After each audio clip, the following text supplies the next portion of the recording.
The Benjamin Dixon Show is only possible with listener support. Go to www.patreon.com/The BPD Show.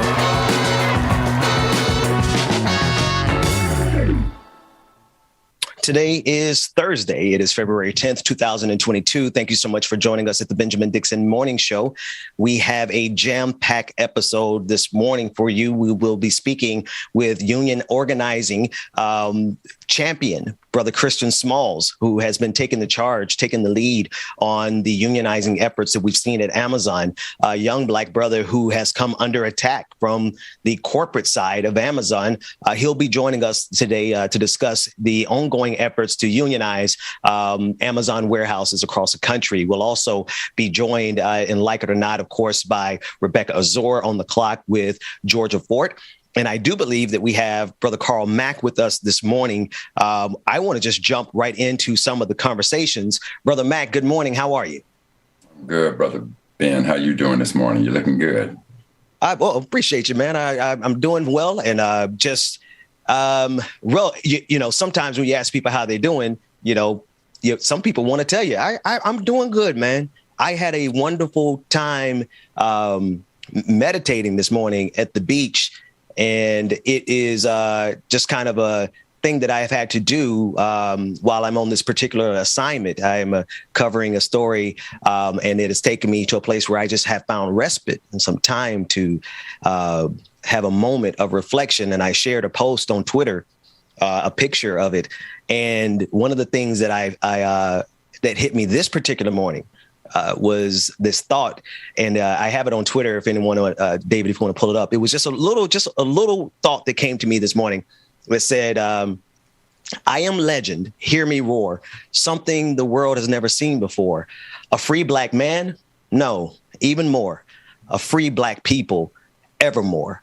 So I'm doing good. That hit me this morning, and I'm like, I think that's something that the world is getting ready to see.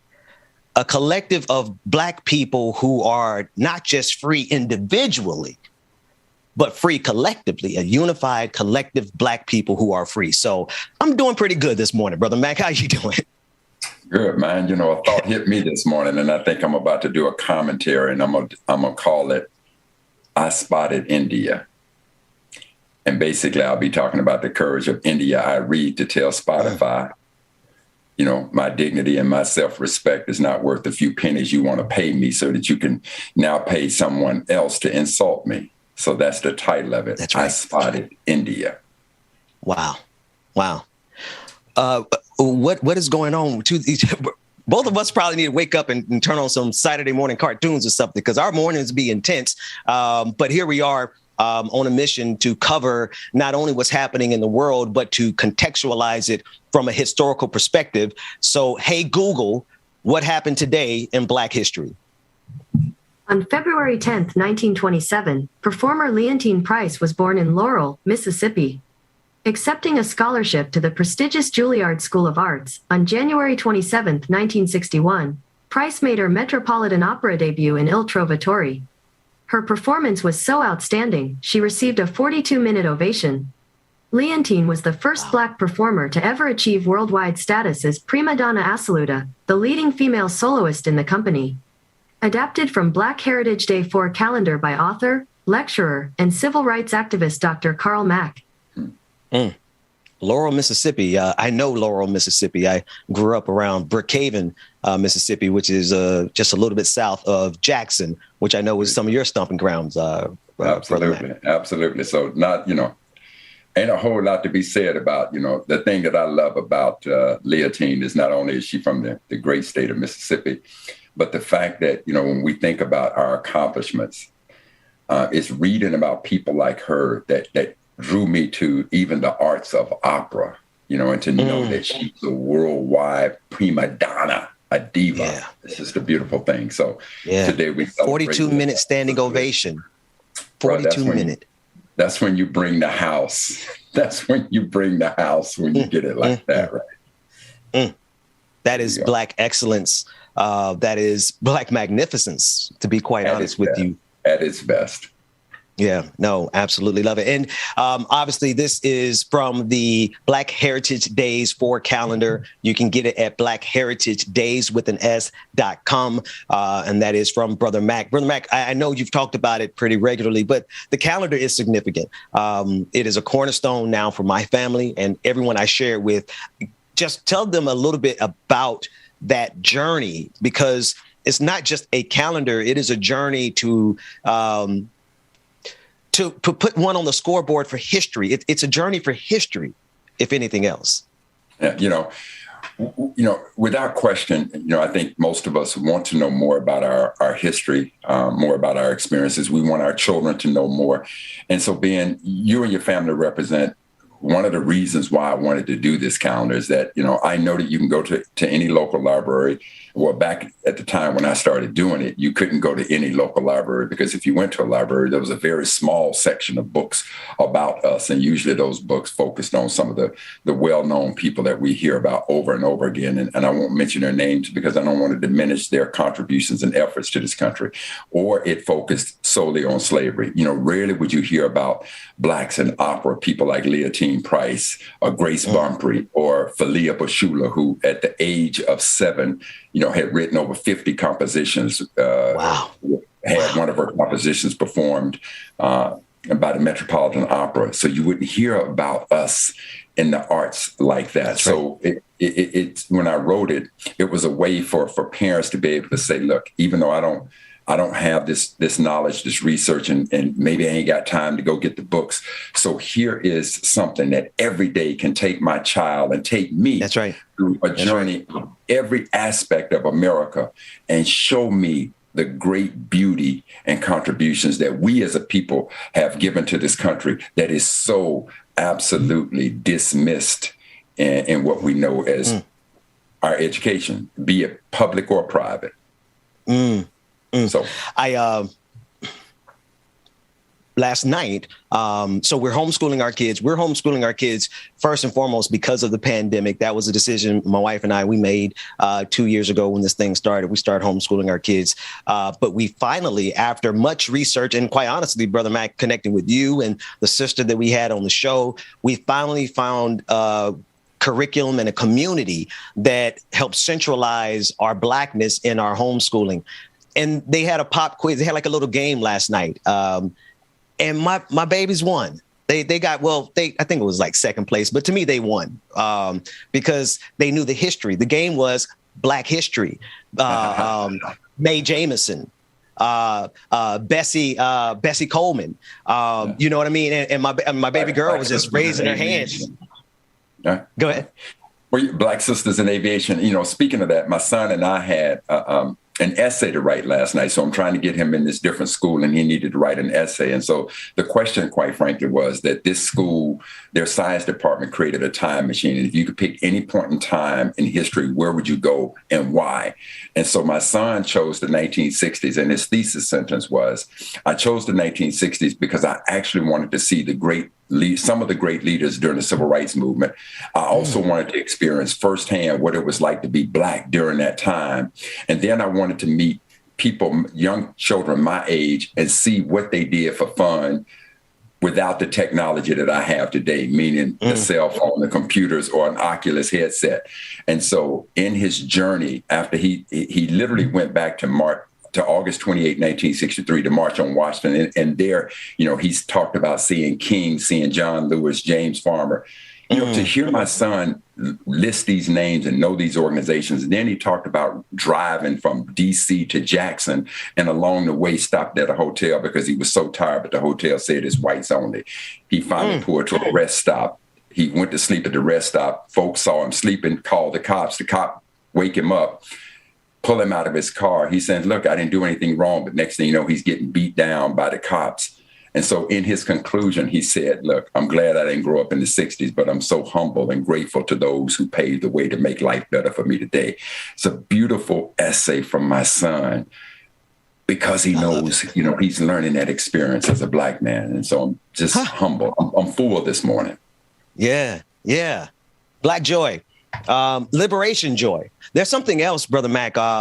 I just want to chat a little bit because we're waiting on our first guest, Christian Smalls, and I really am looking forward to that conversation because that brother was literally targeted, and he'll share his story. But a young Black man who took it upon himself to challenge Amazon at the beginning of the pandemic on behalf of his team. Most people, if you Google Christian Small's name, you'll see some of those interviews he's done on, it's a pretty big story because of the nature of it. I'm excited about that conversation because to me, he's a young man. To you, I'm sure he's a young man, but the kids are going to be all right.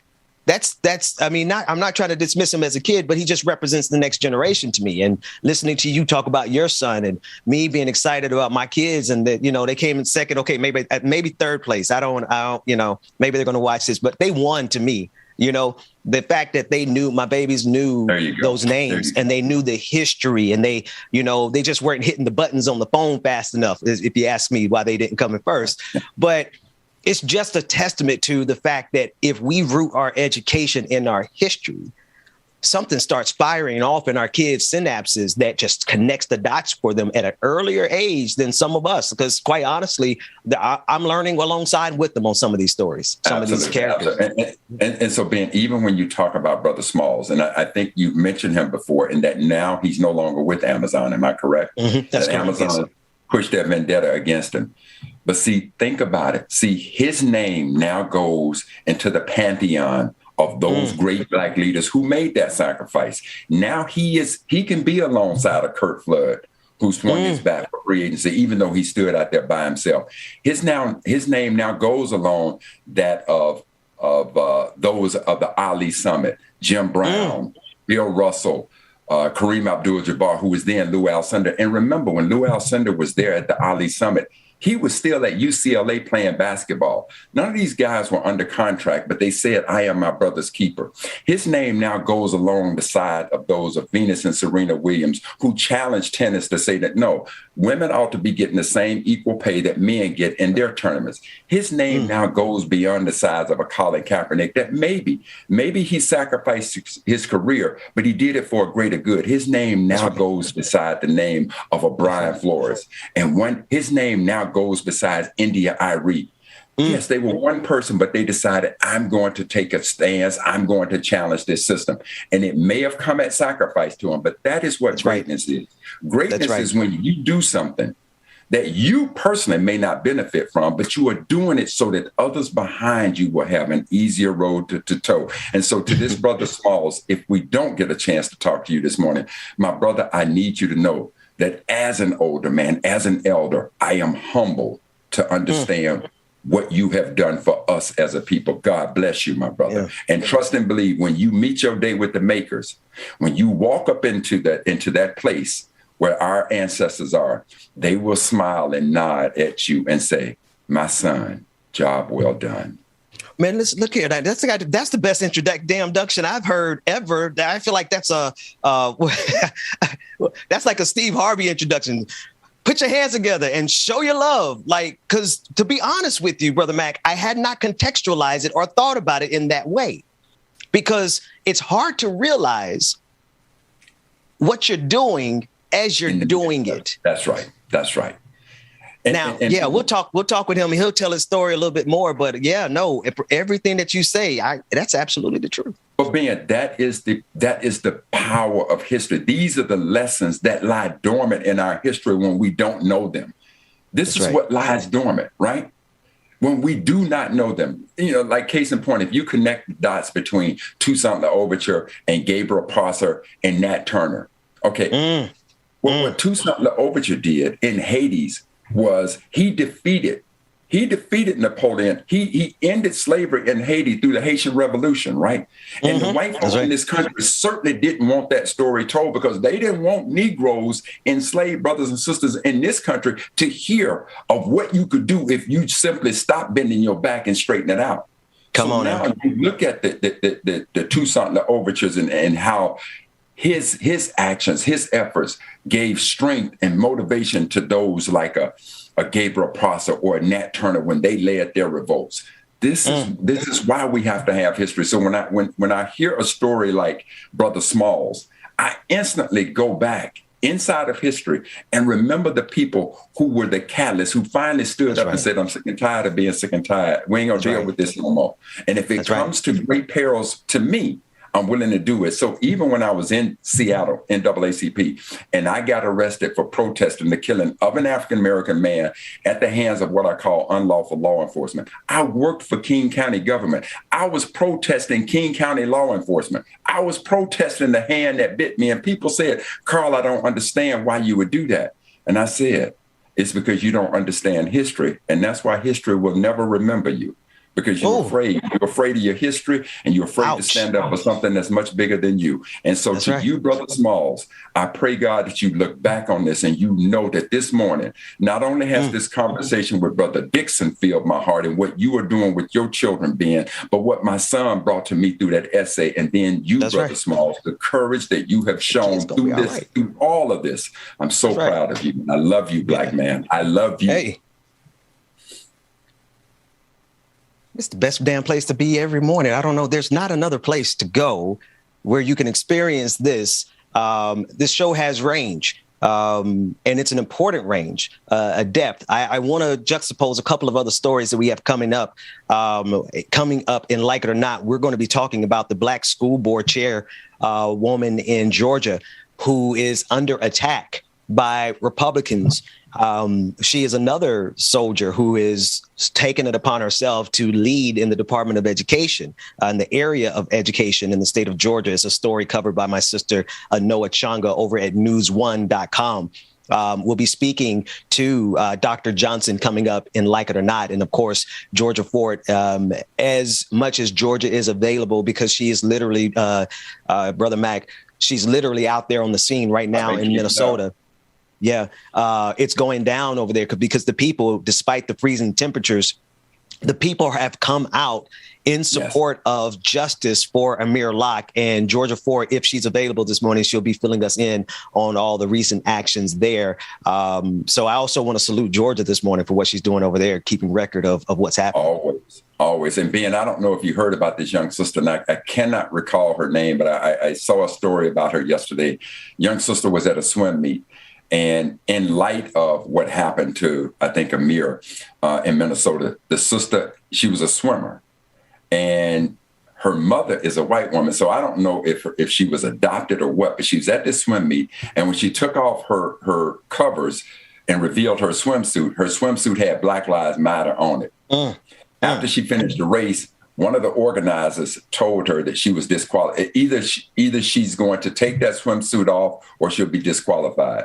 And she went to her mother and told her mother exactly what was happening. Her mother said, well, baby, what do you want to do? She said, Mama, I ain't taking it off. Her mother said, well, then you know that I stand in full support of you.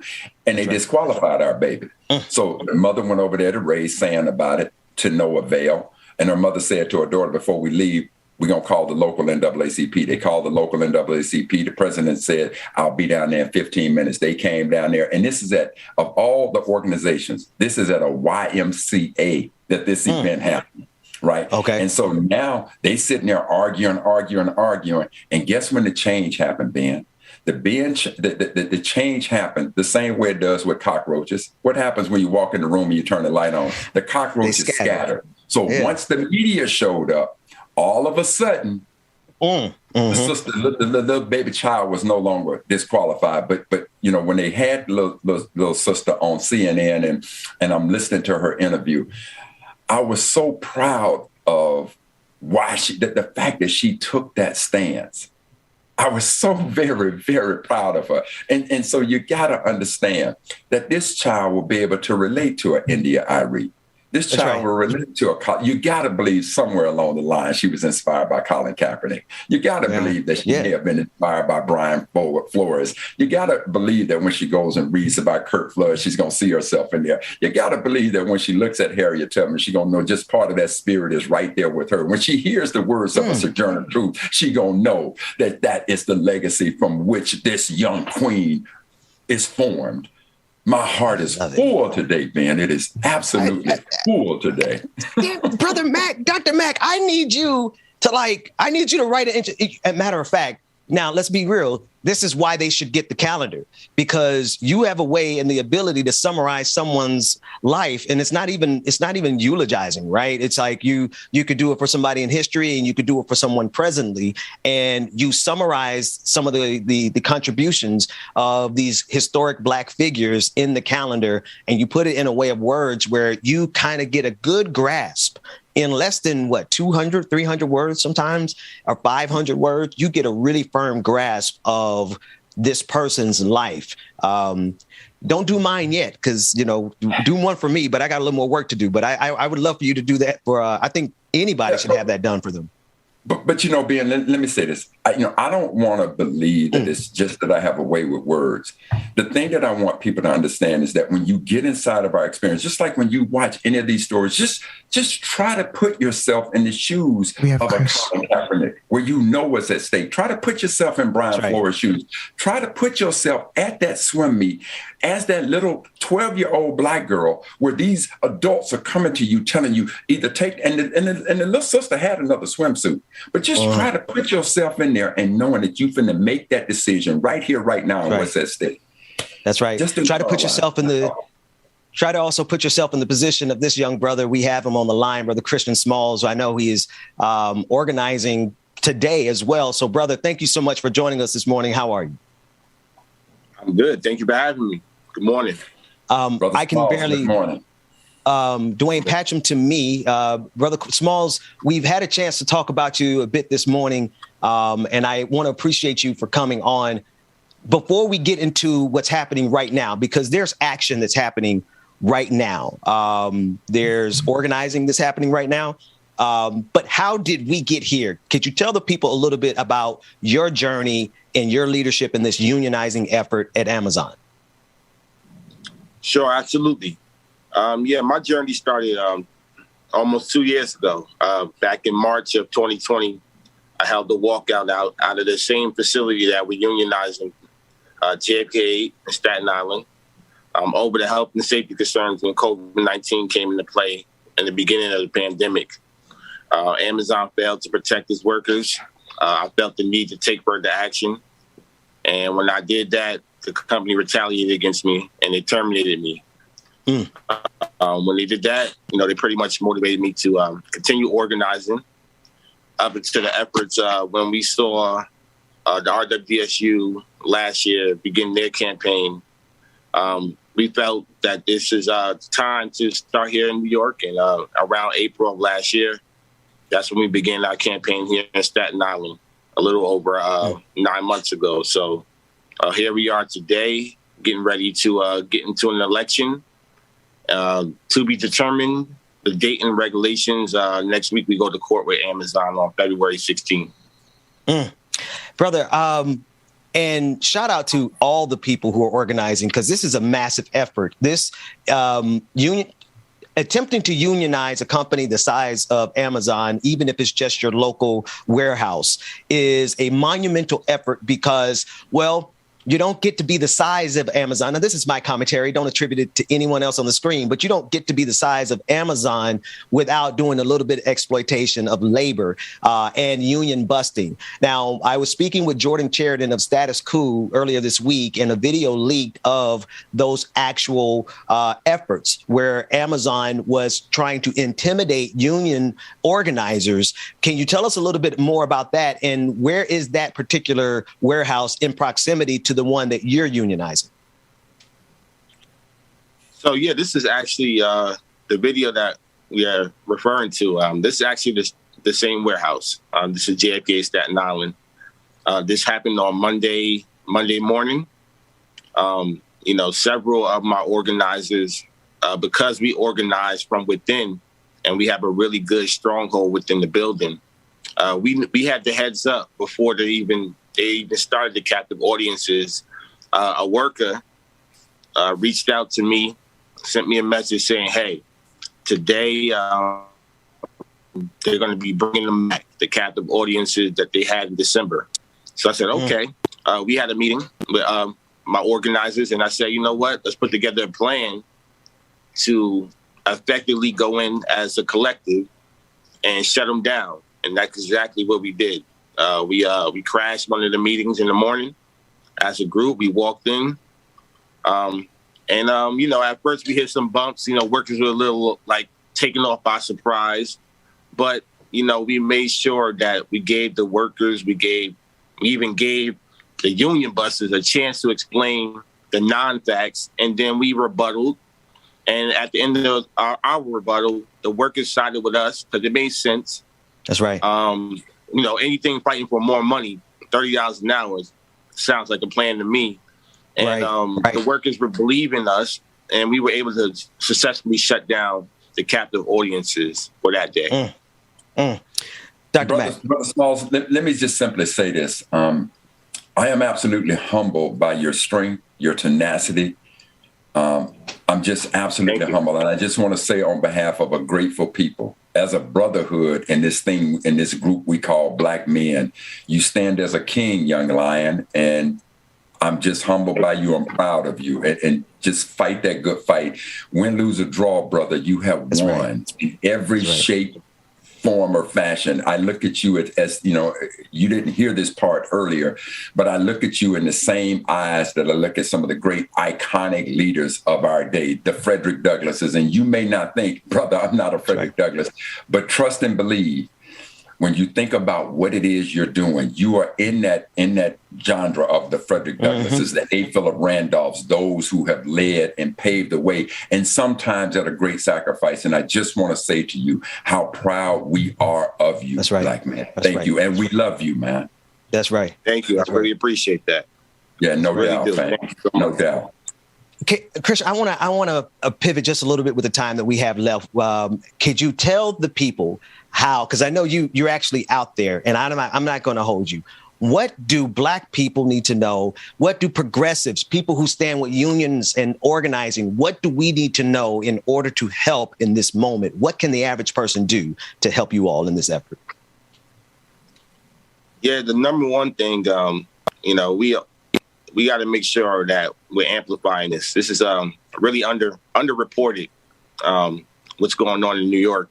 And it's no shade to Alabama. We love Alabama. We stand in solidarity with Alabama.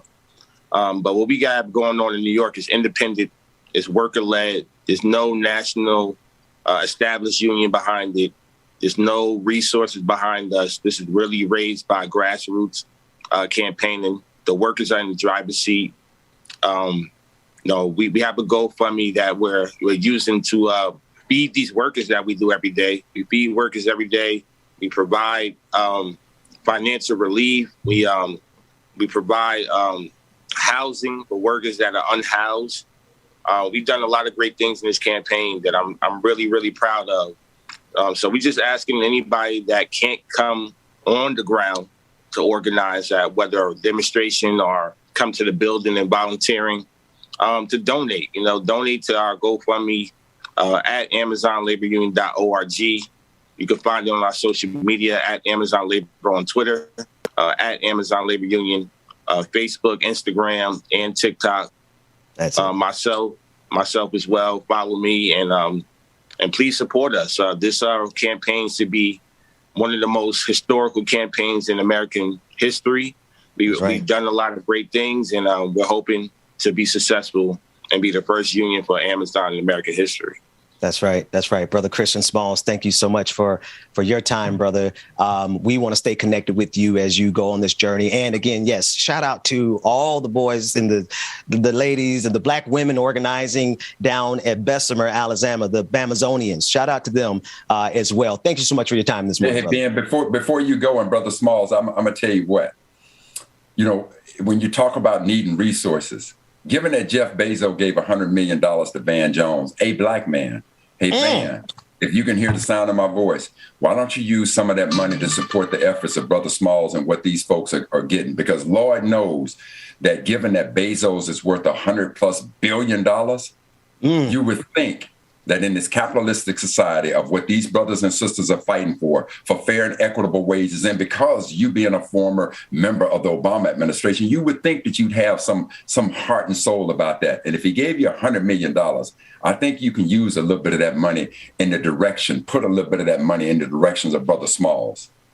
God only asked for 10%. So I think 10% is a good number because Black people organizing is probably one of the most important things that we could do in this morning. And thank you, Brother Mac, because that is definitely worth running over our break for. We're going to be back with On the Clock with Georgia Ford right after this.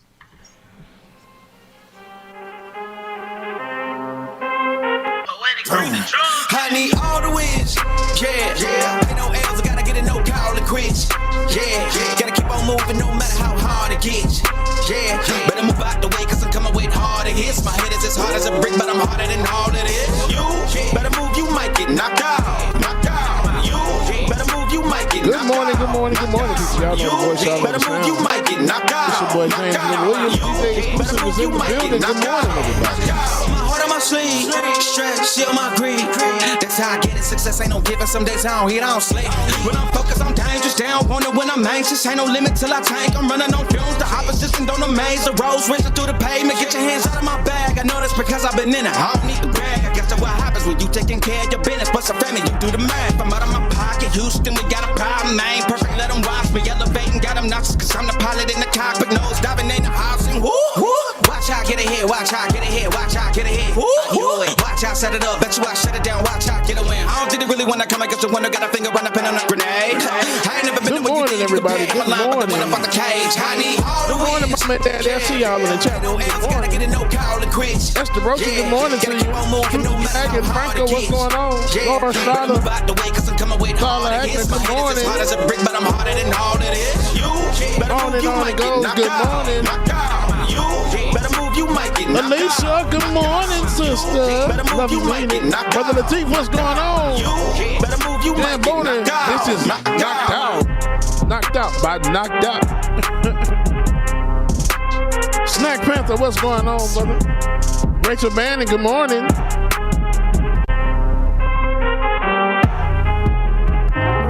Brother Chuck Love, good morning.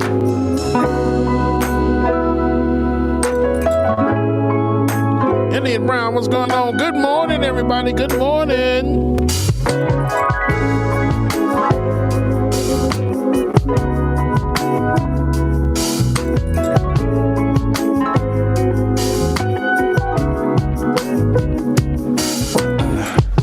Let's fly away, just you and me.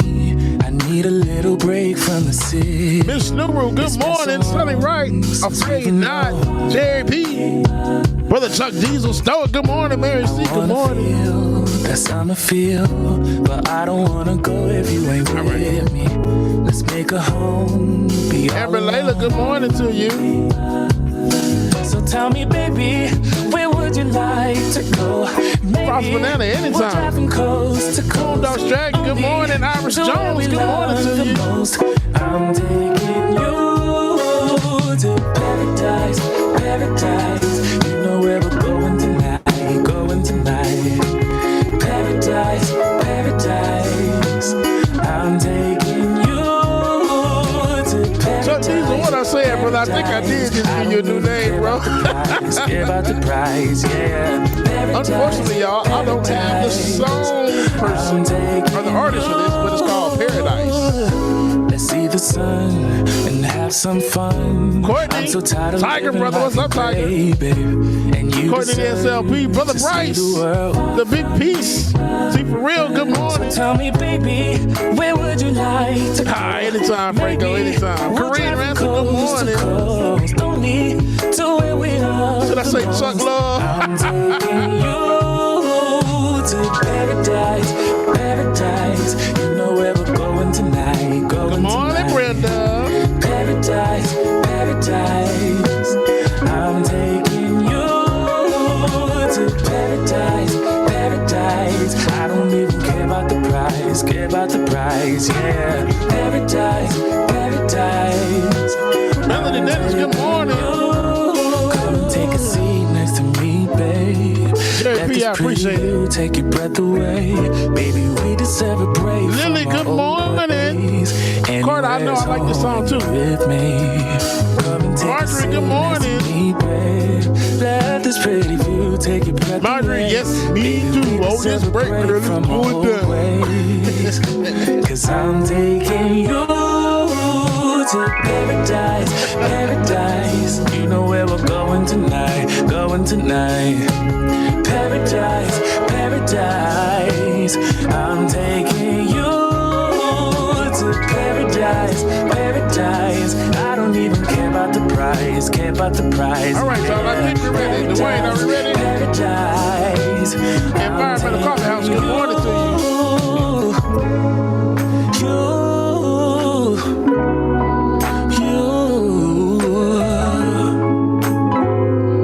Paradise. All right, here we go.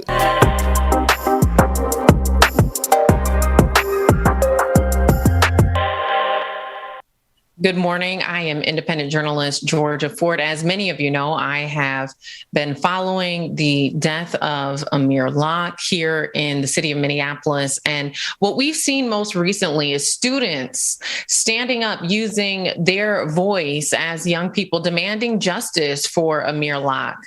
Yesterday at City Hall, dozens of students from North High School did a walkout, and they showed up at City Hall demanding a few things. Number one, that the officer who fatally shot Amir Locke be terminated from his position and charged criminally. Students also demanded that the interim police chief be terminated from her position as well, and that Mayor Frye resign.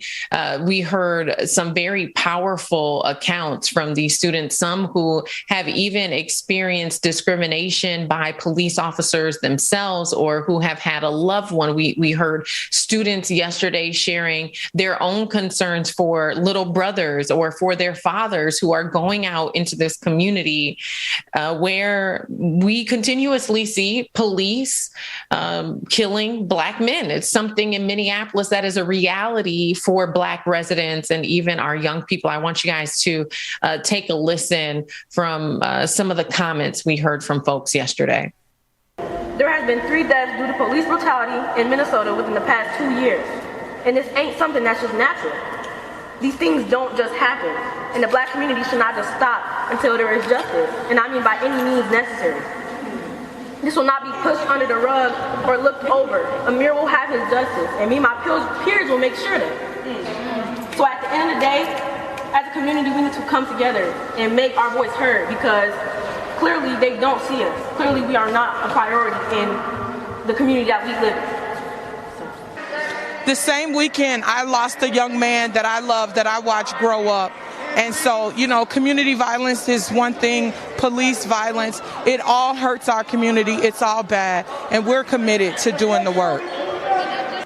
I was sharing, you know, that it's unfortunate that we've had so much activity in City Hall under these circumstances in terms of MPD killing another young Black man.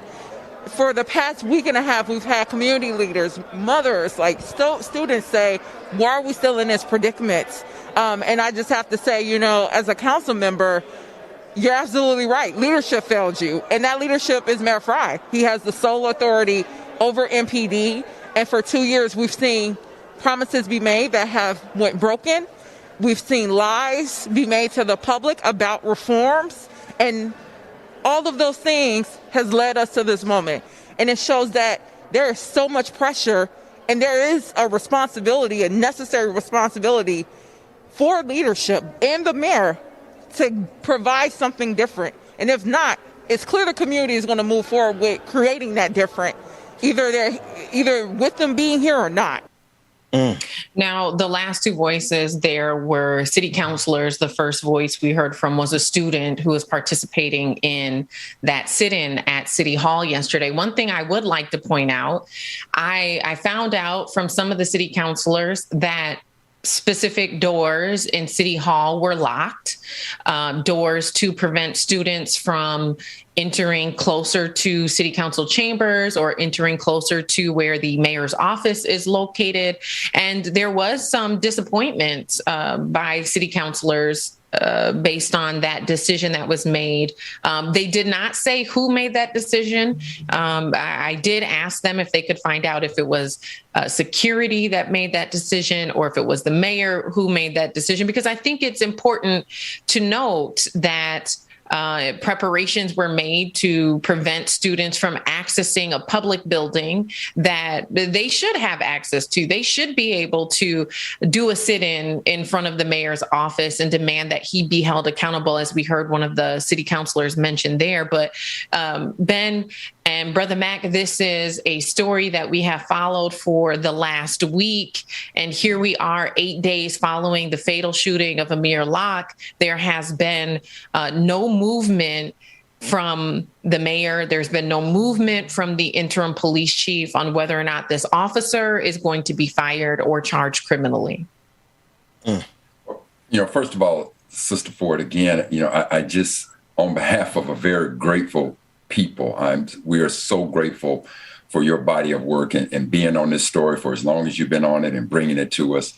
One of the things that jumped out to me is when the sister, when they threw in there about Black on Black crime. See, that is nothing more than a deflection from you dealing with the issue of what is it that you are doing? What is it that you are doing? And Ben, that's why, that conversation you have about when you look at the data on crimes within communities. See, we shouldn't spend time talking about that. And I want these young people to just keep their eyes on the proverbial prize. And one of the, quickly, again, from history, the thing that just jumped out to me is that whenever we saw a lot of progress being made in this country, it was usually made by young folks. And this takes me back to Birmingham in 1963 during the Children's Crusade of what these children were able to do is to bring all of the efforts of Bull Connor and Birmingham to an end because these children got involved. And to the young people of Minneapolis, I am so very proud of you again on behalf of a grateful nation. You are following in the legacy of what we do. And this, again, is part of why they don't want you to understand your history. This is the whole debate against critical race theory. They want to call it critical race theory, but they do not want us to be empowered with that of our ancestors and knowing that we can make that change and challenge America as we are doing. And for them to not only say we want that officer, but we want the chief of police and we want the mayor.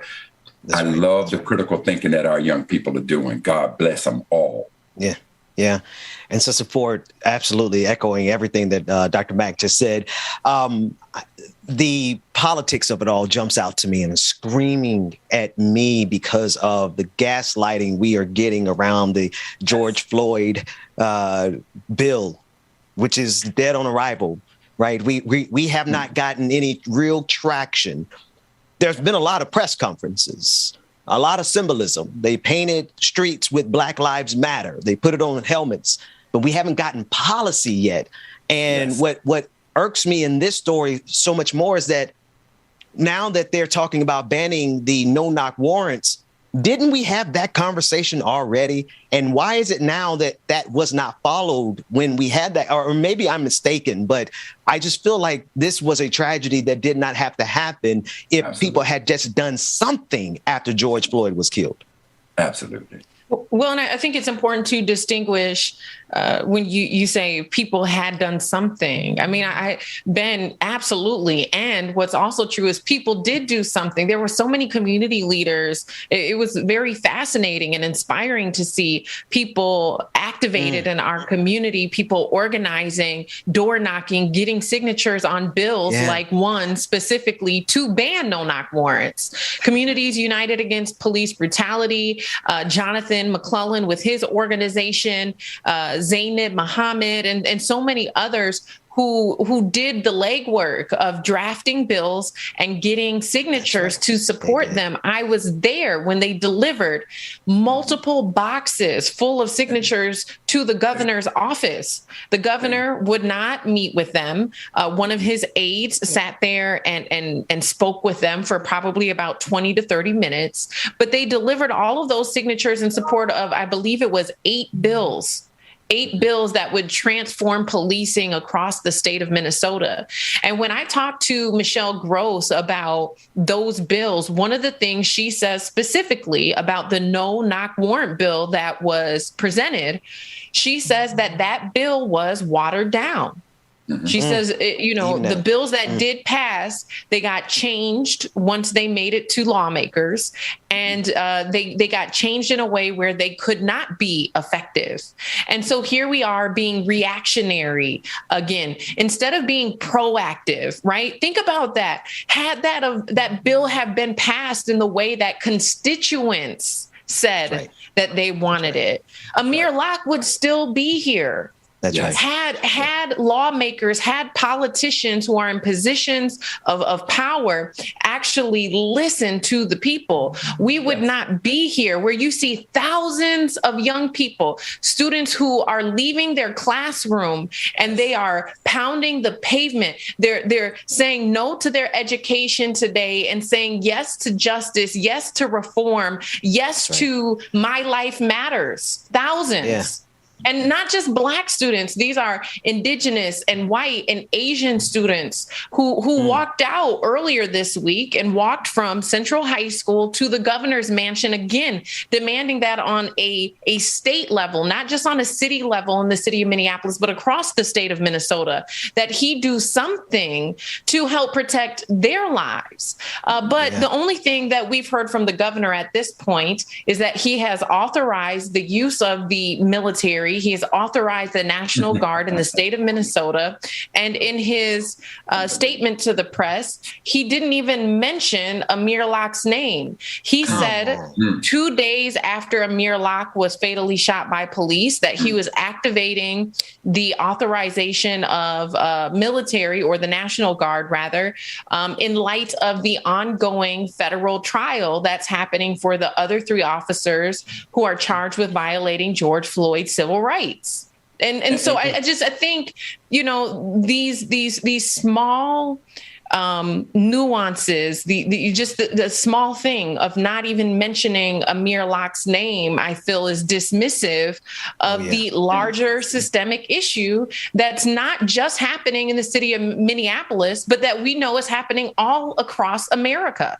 That's right. And Georgia, I want to be sure, because that we say, when you say they're being reactionary, clearly what you just laid out is the beauty of where we are evolving to in this change, in that after George Floyd, it's not that we relaxed and said, okay, we're about to get justice. After the trial of Chauvin, it's not that we relaxed and said, okay, things are going to get better. Right. But what you were describing is that this community still had the foresight to see the obstacles and the tools that would be in the way that would lead to another situation like this, and they proactively did it. So when we're saying reactionary, I think what you're saying, and help me if I'm wrong here, you're saying that the lawmakers, those powers that be, are being reactionary. That's right. And this is what I love about what we are now learning from history, is that once, and Georgia, I've heard you say this many, many times before, whenever we make progress, they amp up their efforts to be more suppressive.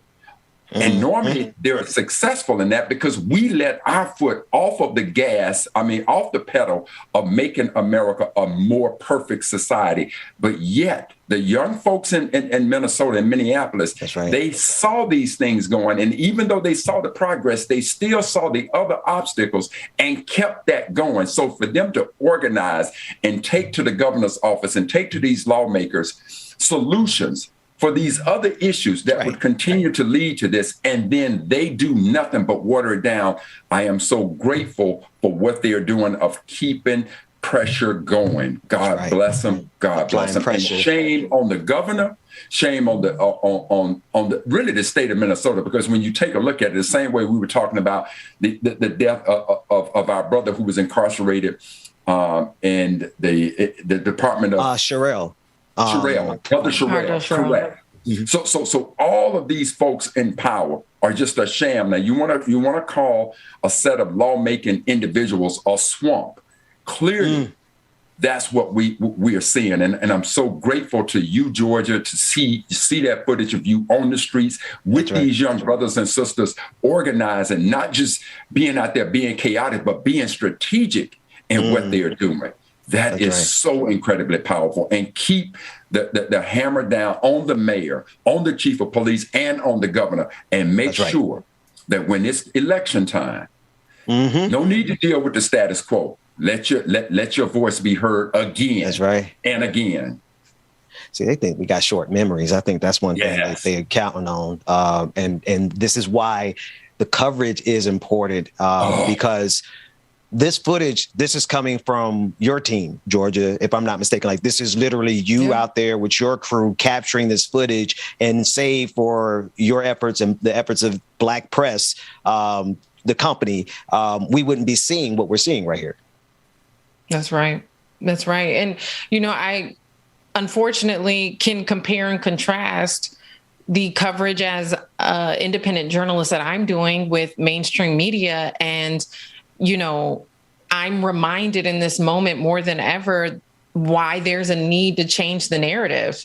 I think that at times when our community is doing well, sometimes it feels like maybe there's not this need. But in times of crisis, when you have mainstream media that is publishing photographs of Amir's gun without the context that he is a licensed gun carrier, misleading the public to believe that he is a criminal, and we are reminded that there is a tremendous need to change the narrative. And I'm accused oftentimes by people, right-wing people, Republicans, even just white people maybe who don't like Black people, right? That changing the narrative is changing the truth. And that's not what it is at all. That's right. But when the media is comfortable with claiming to be balanced, yet they continuously put out narratives that only reflect a police narrative and not center a family who is grieving, then we get these partial narratives that contribute to the polarization of our society. And too often criminalize people who look like me and you. And so I do hope that we arrive at a place in this society, in our country, in this nation, where we don't have to change the narrative anymore. But Brother Mac, as you talk about the historical context and the parallels that we can point to of what we're currently going through, and I can't help but relate it to the civil rights era. And, and you can put photographs side by side of the sea of people who are coming out and demanding change, right? But back then, during the civil rights era, when you think about policy shift, specifically surrounding desegregation, it took years before Thurgood Marshall had a victory on Brown versus the Board of Education.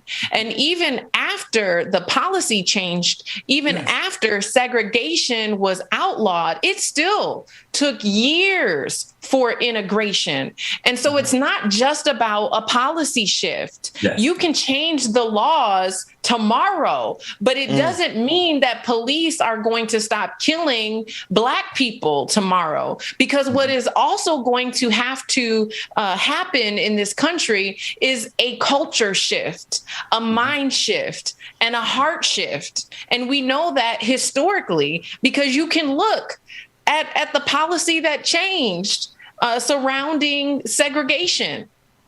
Segregation was outlawed, but integration didn't happen until years later. And so many people, including myself, we were hoping that true change was going to happen after the horrific murder of George Floyd. But here we are, less than 2 years later, and everybody I know, at least in the city of Minneapolis, regardless of where they stand on this issue, is asking themselves, what has truly changed? Has anything changed? And Georgia, I want you to keep this. This is just to you, sister. I need you to know that when they view you as, quote, an agitator, it's because they are threatened by this truth that you are bringing, and you take their description of you as a badge of honor. Because as Frederick Douglass says, that any man who professes to favor freedom but detests agitation is a man who wants crops without plowing the field. He wants rain without thunder and lightning. He wants the ocean without its awful roar. Sister, continue to roar. Now, as you talk about Thurgood Marshall, in 1954, winning Brown versus Board of Education, and it being years later. It was 1965 before my mother, my aunt, and my two aunts and my brother and my first cousins were able to integrate schools in Jackson, Mississippi, even though the highest court in the land ruled that. And the reason why is because when the Supreme Court ruled in favor of ruled against segregation in Brown versus Board of Education, Southern Republicans, Southern lawmakers got together and made a document called the Southern Manifesto. And for anybody listening, just go up and research the Southern Manifesto, because what these lawmakers did was that they put together a plan and sent it out to all the Southern states that said, at all costs, you delay integration. I don't care what it takes. Do not allow it to happen. So here's the, to your point, Georgia, here's the law of the land in 1954 saying that segregation is now unconstitutional. It is illegal. But these white folks put together this Southern Manifesto and they kept it. So it was 11 years later that we finally seen public schools in Jackson, Mississippi, I know for a fact, integrated. But to all of that, sister, know that when they're talking about you, you wear it as a badge of honor, because they see you as a threat of bringing that truth. And that is why we stand in awe of you. Thank you. That's right. Yeah, I appreciate that. Yeah. I truly do. We got a lot more coming up. Georgia, thank you so much for all the coverage that you're doing, everything that you're doing. We'll be back with more on the Benjamin Dixon Morning Show.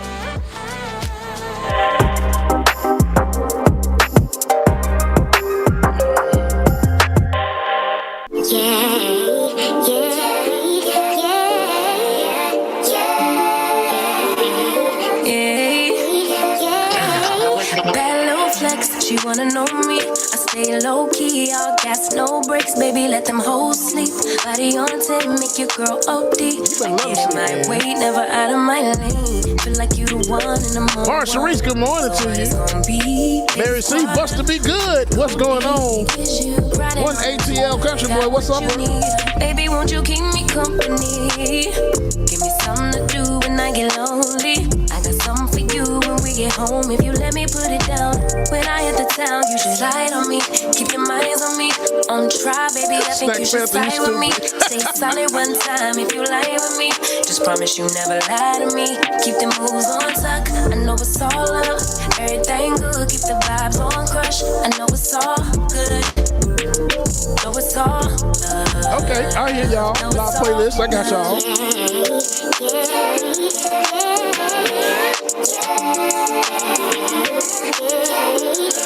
I've been feeling like a man lately. Can't nobody do it like I can daily. Baddest in the lattice in the land.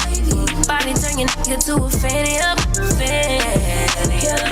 I made it where I'm at on my own.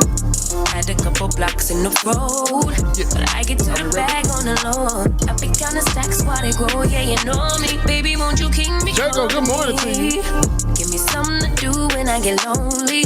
I got something for you when we get home. If you let me put it down. When I come in town, you should slide on me. Keep your minds on me. On try, baby. I think you should side with me. Stay solid one time if you lie with me. Just promise you never lie to me. Keep the moves on top. Good morning. Everything good, keep the vibes on crush. I know it's all good, good. Know it's all love. Know it's all love.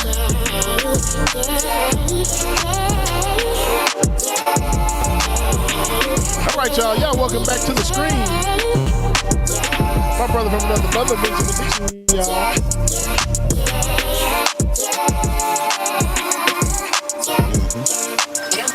Welcome back, everybody, to the Benjamin Dixon Morning Show. It is, again, Thursday. I think it's Thursday. I can lose track of days at this point. DJ Exclusive is in the house. Dr. Carl Mack is in the house. Good morning, gentlemen. Good to be back with you. How are you this morning? Good morning. Good morning. Gang and brother DJ, good morning to you. Good seeing you. Good morning, Dr. Mack. How you doing? I'm cool in the game, my brother. Cool in the game. Good. I want to jump directly to our interview, our next guest. I was introduced to this story by my sister, Anoa Changa, who's been on a show regularly. She writes for News One. Dr. Tarece Johnson. She is a Georgia School Board chair and the first Black woman chair. And she is being targeted by conservatives over several things. We'll get to that. But first and foremost, I just want to welcome you, Dr. Johnson, to the morning show. Thank you so much for joining us. My pleasure. Could you tell us a little bit, generally speaking, about why it is that you would be attacked? And we can get into all the nuances. We'll give the backstory and let people understand. But I want to come in at a high level first, because, sometimes we see these school board fights on the national stage, or we see something on a school board level, and we don't really add it up into the bigger picture. But I find it interesting that a lot of the attacks that we see from conservatives around this country are actually happening at the school board level. Could you just tell us why it would be that you would be a target in your position as Georgia's school board's first Black woman chair? Sure. The Georgia County. Sure. Well, first of all, we all know that this is happening across the country. All of our school board, most of our school boards, in particular the school boards in, very diverse communities, are under attack. And we started with the mask mandates, then it moved over to CRT. And as the nation started to change and the demographics started to really represent the communities, the school boards changed.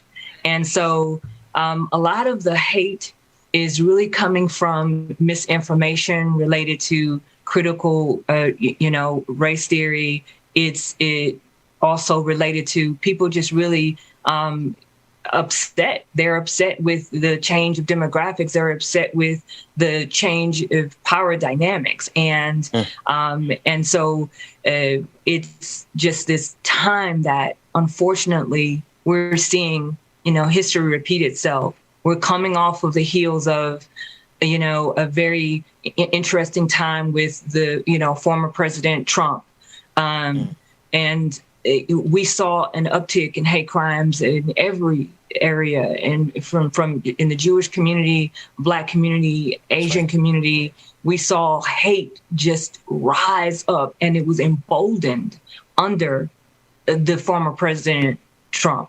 And so now we're kind of, coming off of this, January 6th insurrection, where we saw again this declaration of we're taking our nation back. And so people are still fighting for taking America back, as what they're proclaiming, right? And this is the fight at the school board level, where they're saying, we all know that education is powerful.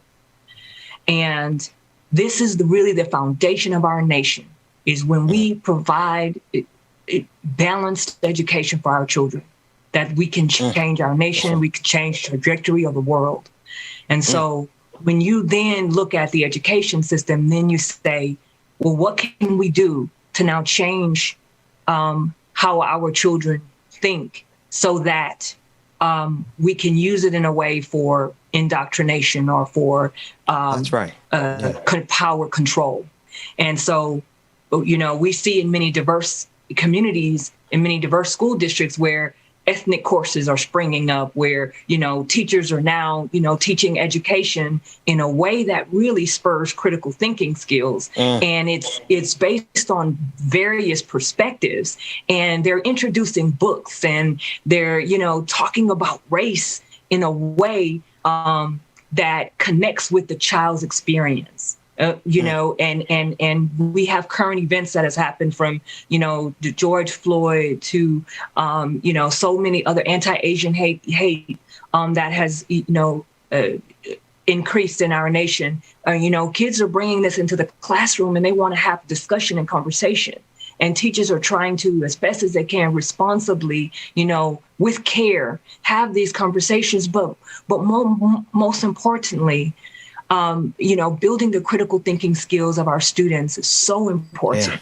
Looking at different perspectives, and then also teaching them the power of empathy, and the power of not just one story, but multiple stories. And so what we have in the education system is people who are saying, let's target the school boards. Let's target them, and let's suppress this freedom of education. Let's take away, as a liberator for me, I know that education has so much power. And if we think about how do we liberate our students, how do we create a world where people have free thought and a world that actually challenges status quo, but in a way that ensures progression of all people, it's education. That's it. That's why. And this is the target. Go ahead. I'm sorry. And that's exactly that. Yeah. No, that's the dovetail right there, the critical nature of the role. I appreciate you contextualizing it because I need people to understand now the game that's being played against you. I want to read directly from the work Anoa Changa wrote over at News One, and this is how she framed it. She said, Black school board members and education professionals across the country are under attack for their commitment to equity and justice. Approximately 2 weeks after one of Georgia's most diverse school districts elected its first Black woman chair, Tarece Johnson, finds herself under attack by conservatives for her commitment to equity and justice. Senator Burt Jones, who is a Republican candidate for lieutenant governor of Georgia, has called for an investigation into Johnson's implemented policies and decisions based on her public-facing comments and teachings about systemic racism. So the attack that's coming towards you is a very political one. He's running for office, and Burt Jones understands that the number one thing conservatives want to get their teeth into right now, they want to sink their teeth into, is some big, bad, scary Black woman who's trying to get critical race theory going in Georgia. So Dr. Johnson, first of all, let me say thank you so much. And there were some things that you said that I want to address. So first of all, you said history has a way of repeating itself, and it's not lost on me that you got your Billie Holiday look going right now, historically speaking. Okay. Second of all, what you're facing as an educator reminds me of a sister named Ruby Forsythe, who was born in 1805 in Charleston, South Carolina. She had a one-room schoolhouse, and her whole purpose was to educate our children. And she was faced with constant harassment. They were burning her school down. I'm talking the Ku Klux Klan, except today they look more like maybe conservative politicians. But in the face of all of that, she never stopped. And so in the sense of history repeating herself, I am looking at you not only as our beautiful Billie Holiday, but I'm also looking at you with the spirit of one Ruby Forsythe. Now for the strategy. Being that you are in Georgia, I want you to say, because Georgia always wants to embrace, even the conservative Republicans, they want to embrace their favorite son, and that being Dr. Martin Luther King Jr. And they always want to go and quote King talking about let's not judge on the color of our skin, but conscience and character. I want you to look this quote up, Dr. Johnson. When their favorite son, our hero, our king, was at Morehouse, he issued this quote. He said, the purpose of education is to save man from the morass of propaganda. That's it. I want you to look that quote up and remember that Dr. King said that, and I want you to push that on them, that the purpose of education is to save man from the morass of propaganda. So you'll look up the word morass and you'll understand what propaganda is. And that is exactly what they're trying to do. So let them chew on that and swallow that. So instead of us being on the defense all the time, I want you to use that as part of your offensive arsenal. And we just want to encourage you in the spirit of sisters like Ruby Forsythe to continue that great fight. So even in the face of Klan and all of those things, they kept going. So you're on the right path. And we just want to say thank you for the work that you're doing, but continue that fight. Thank you so much. Propaganda is powerful. I am a Black Jewish woman, and we all know the hate against Black people was all rooted in this propaganda that Black people and brown people are subpar human, or they are, not as intellectual as, white people. And there's all this propaganda around Black people don't feel pain. And still to this day, it impacts us in our, medical, in the medical industry, right? Healthcare system where, this ideology is sort of still kind of rooted in how people receive care, right? Yeah. And so propaganda impacted Black lives then and still Today we're suffering, right? And when we think about our Jewish community, and as a Black Jewish woman, I always see the parallels, but I also understand that they're very distinct stories, right? But propaganda is what started the hate against, the European Jews in Germany. It was really, letters that went out and caricatures that just went out just saying that the Jewish people are this way, and people started to believe it. People started to believe the lies. And so propaganda is powerful in good and bad ways, right?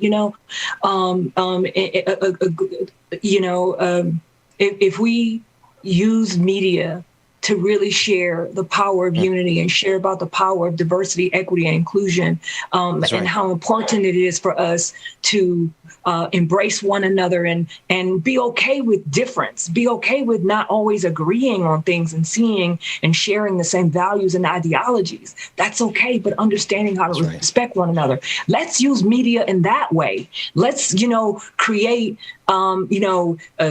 movies and cartoons and images and commercials, and let's have propaganda that's rooted in that. So let's reimagine it. Let's reimagine what propaganda could look like, but we see in history, when history is repeating itself, we see that propaganda started it all. Even the hate towards me, even the attacks against my TikTok videos. I'm an artist, I'm an actress, I'm a dancer. I love poetry. I recite my art. I love painting. My house is like an art gallery. Like, I really embrace the arts. And people now have this propaganda about who I am, and it's demonizing me as if I am not a human being. I am an intellectual. I have, multiple degrees. I have a doctorate degree in education. I owned a school previously that really focused on multicultural, multilingual education. I wrote a book called The Global Purpose Approach. I am an author, artist, activist, advocate. I am doing the best I can for our children and for all of humanity. I'm also unapologetic about being a Black Lives Matter supporter. I believe that where there is injustice, we must correct it. And that's how we show love. We show love through justice. I love to love. And so for me, when I think about who you are trying to make me to be with your hateful propaganda, here's what I can say. What I can say is I am I carry the spirit of Maya Angelou. I carry the spirit of Harriet Tubman. I carry the spirit of all of these amazing people who fought for justice and who had courageously endured so much hate, but they kept pressing forward. They kept going. And so no matter what they say about me or who they try to define me to be, I know who I am. And I want our children to understand the power in knowing who they are. And I know when you're young and you kind of go through the process of figuring your life out and figuring out, your own identity. As you explore that, I want our children to know that there are adults out here. There are educators out here. You have people on school boards. You have teachers in the classroom. You have counselors. You have principals. You have people in the school system and in the community who see you. And our children need to know that regardless of whatever laws that are coming out around this censorship and around, they're not using the word gay or, lesbian, bisexual, transgender in the classroom. Like it is so important for us to be unapologetic about saying that we need to see each and every child, and we need to ensure that they belong, that they don't just feel like they belong, but they know that they belong. And how do we do that? We do that by sharing their stories. We do that by celebrating their heritage. We do that by recognizing their history. We do that by saying, I see you. I know where you come from. I see you today and who you are. Let me help you. Let me guide you, but let me love you. And then let's build a better future. And the way we build a better future is we have to have those hard conversations. We see in the classrooms all across America hate. We see kids shooting up classrooms. That's value. We need to teach empathy. We need to teach the value of empathy. That's right. Empathy is really, it will handle so much of the issues that we're dealing with around even racial issues in our school. We have kids who are Sister, I would say this. Race and hate. Question. Yeah, I would say this, sister. It is without question that we feel your spirit. But all I would say to you is, right now, you're talking about a fight over the pen. And if there's one fight that white superiority will dig deep into, it is the power of that pen. And so I just want to caution you of this. Reason and stupid cannot have a conversation. Clearly, you're on the side of reason, and you need to understand that you're fighting against stupid. So there's going to be a fight that is going to, it's going to be a hard fight. You need to armor up and just do not quit under any circumstances, because trust and believe, this idea of us teaching our children, and I'm not going to water it down. And like I said, that's why I love what King said. The word morass means a complex situation. And you clearly define what propaganda is. But because they love to lean on Dr. King, tell them that if King were alive today, this is what he would have said about your fighting against the teachings of all history. The purpose of education is to save a man from the morass of propaganda. That is exactly what they're doing. So you are certainly in a fight. Know that you built for this fight, armor up, and just always understand that, as a reasonable woman, you're sitting across the table from stupid. It's going to be a tough conversation. That's the part. Dr. Tarece Johnson, listen, we've got your back here. Thank you so much for your time this morning, and thank you for your fight. Could you just tell everyone how they can support you? Where should they go to find out more about your fight? Sure. You can go to Facebook. I have, you can just search Dr. Tarece Johnson. You'll see my pages will come up, my political page and my artist page. You can follow me there. I'm also on Instagram. I'm on TikTok, Dr. Tarece, and I share a lot of my poetry. I share my art, and I have fun. I show my humanity, and I want everyone to be comfortable with being able to see the humanity in people, even in leaders in our local and county and federal government. So, and the support that we need is we need to unite as a community and to continue to put pressure on our legislators to vote no against these bills that are trying to censor education in the classroom. And Dr. Tarece, we have to hold it. Yes. We have to hold it there. We have to get to a quick break. Thank you so much. We need to have you back as soon as possible. When we come back, Rebecca Zors joining us, like it or not, is getting ready to go down. Thank you. Thank you. It feel like you do when you look in my pendant. Hopeless romantic, my girl, chin up for the kid. I'm not on no simps. Won't stop till the youngest he dreams. Wanna take him from rags to riches. I heard that you claim that you know me, but you ain't the homie. The fuck is your friendship? I need the loyalty, back up the royalty. I give a fuck if you notice me.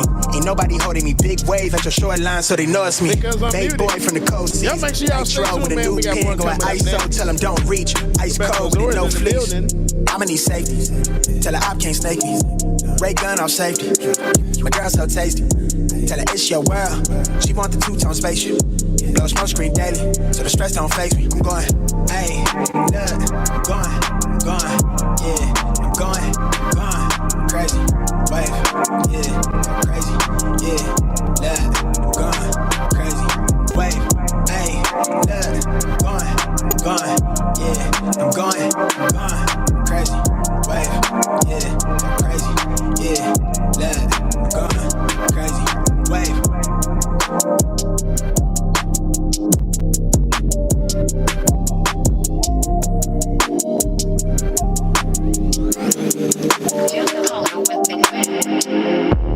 I gotta hit the beat. I gotta hit the beat. I gotta hit the beat. I gotta hit the beat. I gotta hit the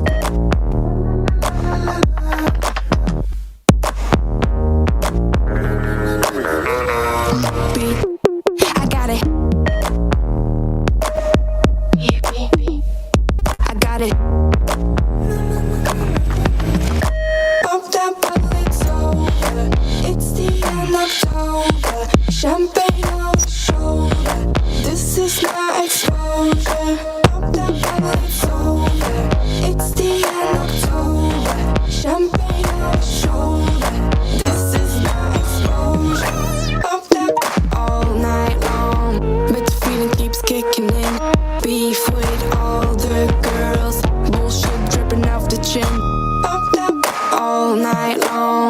but the feeling keeps kicking in. Beef with all the girls, bullshit dripping off the chin.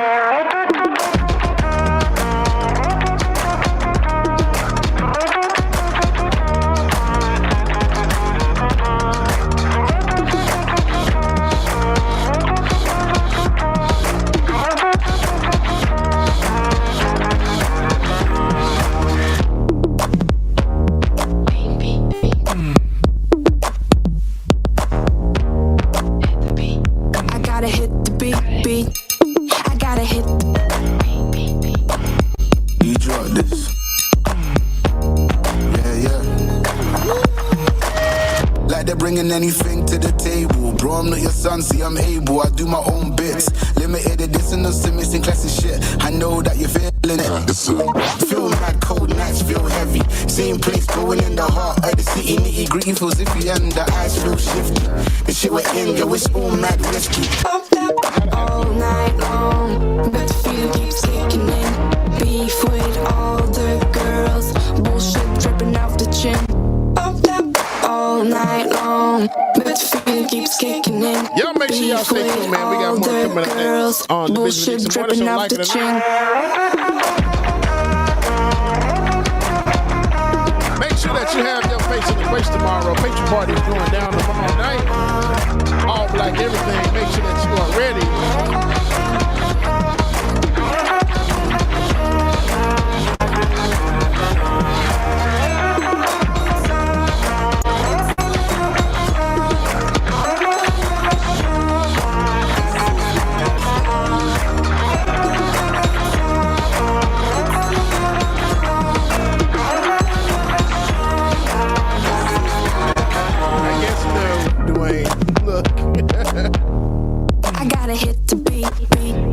All right, y'all welcome back to the screen. My brother from another mother, and my sister from another mister, and my other brother from another mother. Ben, Rebecca, and Dr. Matt, y'all. Good morning, everybody.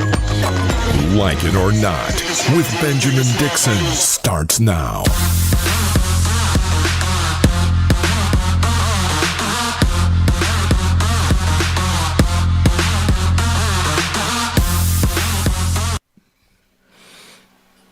Good morning, good morning, good morning. It just doesn't feel right, does it? It doesn't. I got an attitude, but we're going to talk after. Don't worry. Good morning, Rebecca. How you doing? What doesn't feel right? But yes, good morning, Bubba. How are you, sweetheart? It kind of doesn't feel right coming into the show without the song. I'm going to be honest with you. It just feels weird.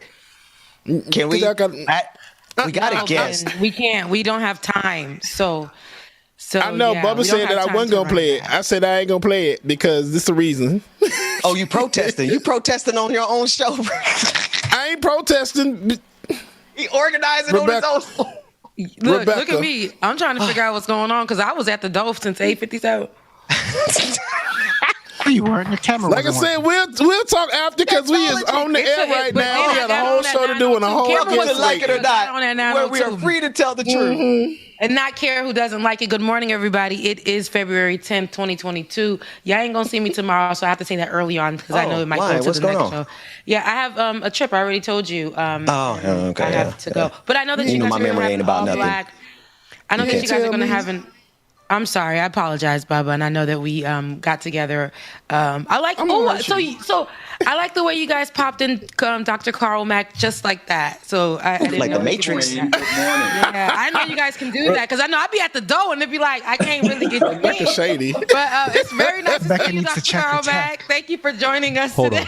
You throwing shots. Queen, I miss you. See the difference? The difference is Dr. Mack already been here. He was already here. Yeah. So it's easier to pop somebody in that's already there. And then somebody that's late and in the waiting room. But for those people who are wondering, 8:57 isn't late though. 8:57 isn't late. But for those people who are wondering what is going on, it's good to have you here this morning, Dr. Carl Mack. But I was going to say tomorrow, I know you guys are going to have the all black patron party, and I would have loved to have been there. So I think I want to pre-record something for you guys to play maybe tomorrow. That's nice. I'll think about it. Though. That'd be nice. I think the people would really love to hear that. And even if you're going on a trip, I mean, it's a Zoom call. I'm tell you, like I tell my employees, it's a Zoom meeting. You can pop in anywhere. You know, it's not like got any restrictions. It's a portable cell phone. Yeah. So you can just. pop in anyway. Listen, never mind. I know why. I know why she don't want to pop. But girl, you can go in the bathroom or downstairs in the lobby or somewhere else around. You know, the African King or whatever. Start playing Rebecca. Her African angel. Her African angel. Oh, I don't know. No. Let me pull myself because I haven't had any updates lately, Rebecca. I ain't get myself in trouble. I don't know nothing about none of your business. That's a white man. I had to correct myself. Times change. We're not at the beginning of the pandemic no more. For people who don't know what's going on, this is family. And one of our guests, we're going to do a hard pivot here because I want to bring someone to the screen that I owe a debt of gratitude to, Pastor Hodges. I shared a thread that I saw him do on Twitter that was so rich in Black culture that I shared it on Facebook. And I'm thinking like every minute I'm getting about 25 to 50 people answering the questions that this brother posed as it pertains to Black history and Black culture. Good morning, Pastor Hodges. Thank you for joining us. We can hear you loudly and clearly. And welcome to the morning show. Are you doing good this morning? Man, I can't complain. I'm grateful and thankful that you guys had me on this morning. Man, have some good laughs. Yep, we do that. It only gets worse, Pastor. It only gets worse. Terrible. And but some of our laughs, some of our laughs are a little edgy. So we're going to pray. We're going to get you out of here. You haven't been on my Twitter thread long, then. Pastor, I think what we all saying is on a show like this, every now and again, we need little baby Jesus to come in here and break. At the same time, you know, Jesus is working on us, and you know, on us. It's just, you know, Jesus is he working on me, so he knows my heart, Pastor Hodges. I know that you know that, so pray for us. Not my mama, not my brother, but it's me, oh Lord, and Rebecca standing in the prayer. That's it. Listen, let's get right to it. Dwayne, because I haven't shown anybody on the team these unless they follow on Twitter or they saw it on Facebook. I want people to put answers in the chat room, and I want us to volunteer. If you know the answer to the questions that's getting ready to come on your screen, I'd like somebody, you know, Brother Mac, Rebecca, DJ Exclusive. I want you guys to answer it as well as the people in the audience. Let's get right down to work. Dwayne, put the first image on the screen.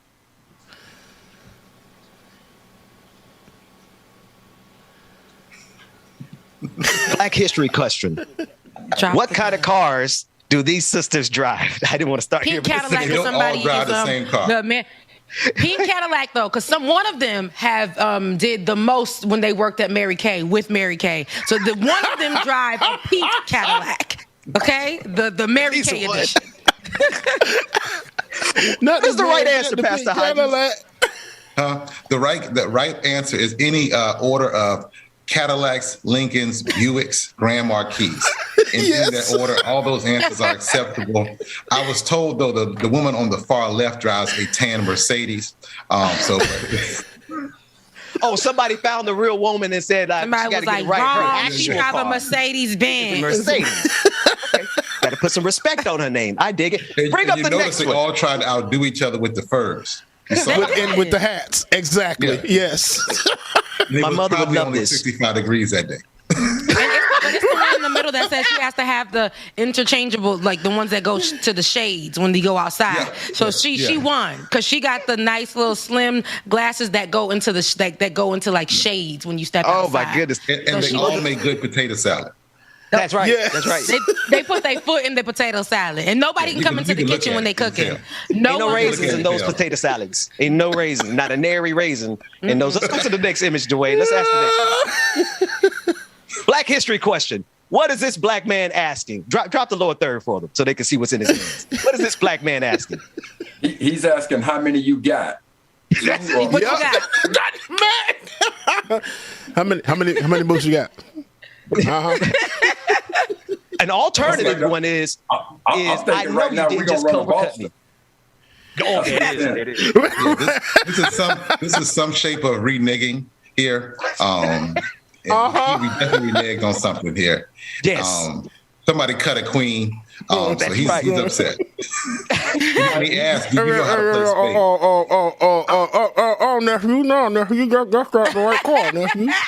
No, I don't know.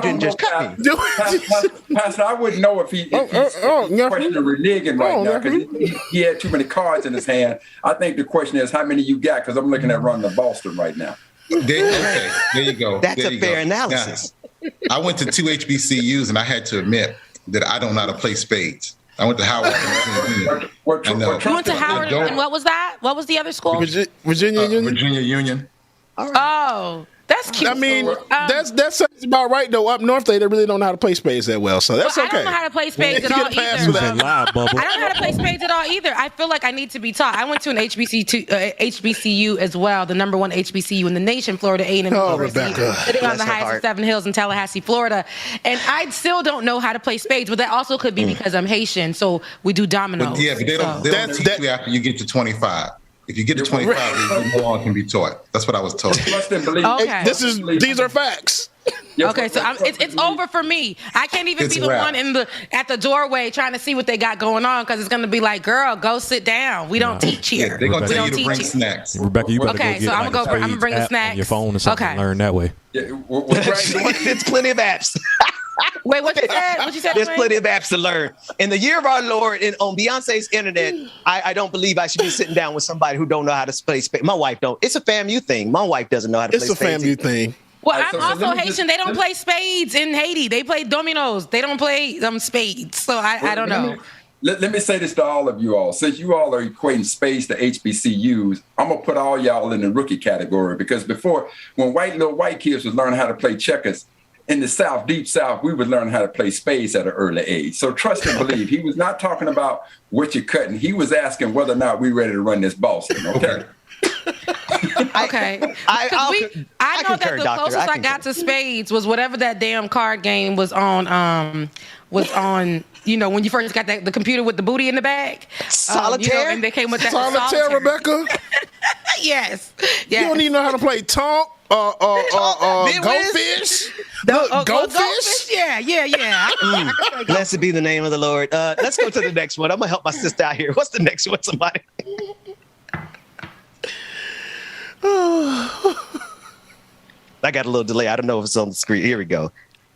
Oh, okay. Now, this is the one. We wanted to show some stats on this. Now, we haven't shown this image yet. However, this thread on Twitter alone got 4 million impressions, and this was a couple of days ago. You probably are at 5 million. 9 million impressions. He said, excuse Jesus. me. Yesterday's price is not today's price. In the name of Jesus. I got 19,000 price. Hallelujah. Yes. 19,000 yes, it was. I seen it. Shade Room, that's 19,000 comments. Now, Rebecca, I know you know the answer to this question. This is not a question for you because I know you know. I have to ask the two gentlemen on the screen with me. What is the answer to this question? Well, you know, Black History. What day is it? It's either. Look at the photo. Go ahead, Dr. Matt. Let Dr. Matt go. Yeah.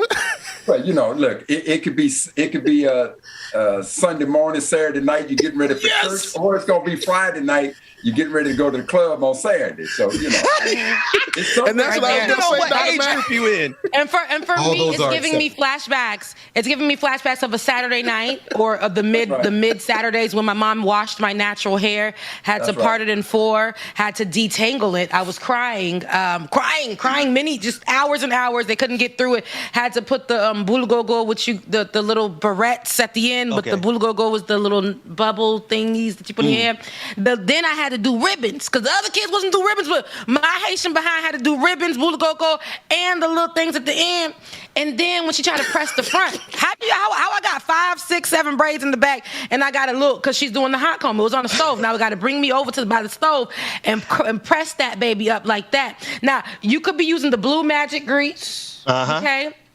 You could be using I love that grease. And there's different versions. You got the yellow one, you got the green red, one, you got the green, and you got the blue, you got the clear, right?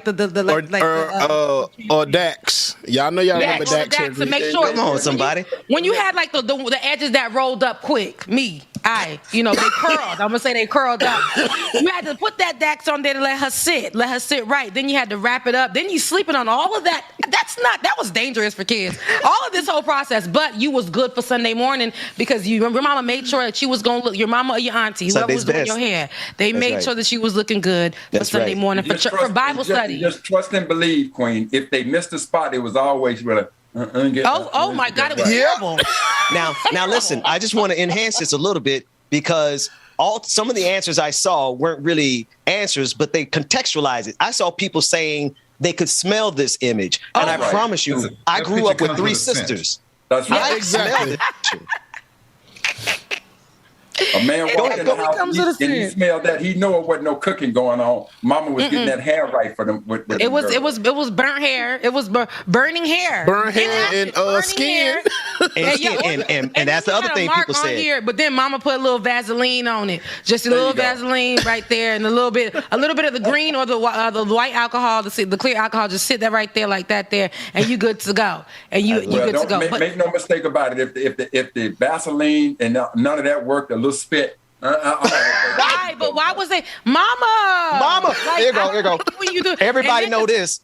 What Mama getting? She getting that little stain right there. Mama right there. Because the stain, you crying all day. Now you got the stain. But here's the thing: you sitting in church, but you had to be a certain age to be able to lay on your mama's lap. Because after that, it was get up right now. So I used to lay on my mama's lap, and she used to just taking her little spitty fingers and be like, yeah, right rubbing me down. Like I'm like, what the? It's crazy. And then the strawberry printed candy, but the wrapper was printed in strawberry. Yes. Oh, I love that candy. Like strawberry, and it was at the bottom of the old lady next to you purse, way up in the bottom, like with the lint. And when she pulled it out, and had a little bit of lint on it, but it was still good. Just a little bit of lint. It didn't taste like a strawberry. Pastor, I gotta say this. See.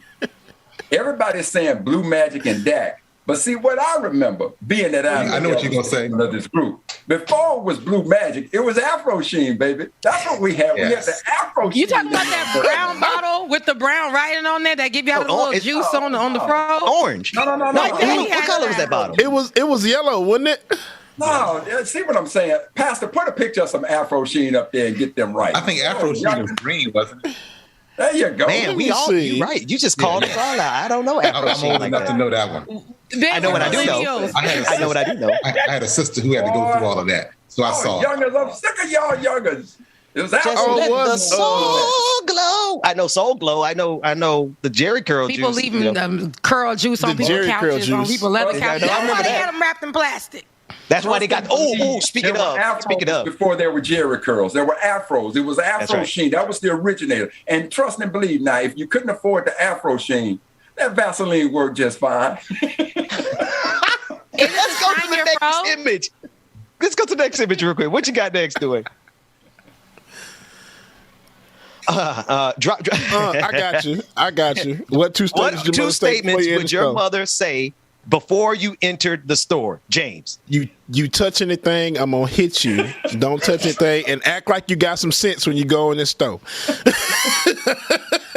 That was close. You get partial credit for that. The word touch was came out of my. You said not touch nothing. No, I said you better not ask for sugar honey iced tea while we in the store. We got the pastor on the screen, Dwayne. We got the pastor on the screen. Those are the correct answers. You can't ask for nothing and you can't touch nothing. Don't you? There it is. Every black person in America knows this one. Let's go to the next one, Dwayne. What we got next? I think it was the last one. We had only my favorite one we don't have, which was the chairs in the living room with the plastic on it. The question is, what could you do in those rooms? Nothing. Don't sit on it. Don't look at it. Don't play in there. Nothing. And they only utilize it for guests that really come in, and there has to be special guests that really come in there to like sit for about an hour. No, see, hold on. Y'all had it good then, because my grandmama's house, there was a room with that in there, but then in the living room there was plastic on the furniture too. So I had to peel my butt up off the furniture in the summertime because it'd be hot and it'd be sticking. So there was plastic in the other room too, and it was very uncomfortable. And then the plastic getting brown, the one that they left in the living room where it was hitting the window with the sun. Why would the plastic get that tan like that? Pastor Hodges, listen, I want to thank you for these laughs, man. What made you... I know where it came from because, I mean, as everyone can see, we have a shared culture so rich and so deep that it's a phrase I took from Michael Eric Dyson. We transmit that Negro intimacy telepathically. We're laughing across the country about the fine nuances of Black culture to the point where we can smell a damn picture. Forgive me, Pastor. Tell me about your journey in creating this post. Okay. So on Saturday morning, a friend of mine was talking about, hot combs and grease. So she had posted a picture of Reverend Kim Ridley at Light Community Church. And I said, that would be I said, what if we had these, pictures that we ask questions to? And then the Kitchenista, she's a cook on Instagram and Twitter. She had cooked on Saturday morning. One of her posts was fried fish. And I was like, oh, it's fried fish. And then she threw some spaghetti in it. And I said, you know what? That's a weird African-American tradition when people eat fried fish on Fridays. And I know some folks, they eat spaghetti with it, which is a weird combination for me. I'm from D.C. That's a weird combination.